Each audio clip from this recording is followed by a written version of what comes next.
Handa na ba kayo? 33 araw na lang. Darating na ang ating mahal na Santo Papa Francisco. Ala, ay kung may tatanong nyo lamang ay ako'y sabik na. At talagang excited na makita ng personal ang ating mahal na Santo Papa. At sana nga makakapiling na natin siya. 33 araw na lang. Ay, ilang tulog na lang.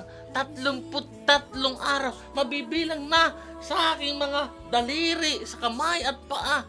No, ang araw na kinasasabikan ng mga Pilipino.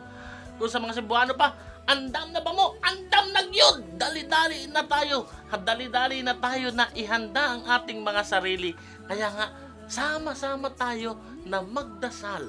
Sama-sama tayo na magpasalamat sa Diyos na tayo ay bibisitahin ng ating mahal na Santo Papa.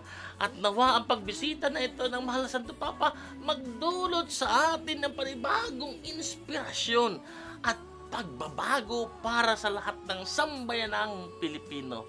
Kaya manalangin tayo na naway maihanda tayo ni Mariang Ina ng Awa upang makatagpo sa Jesus sa pamamagitan ng ating Santo Papa Francisco.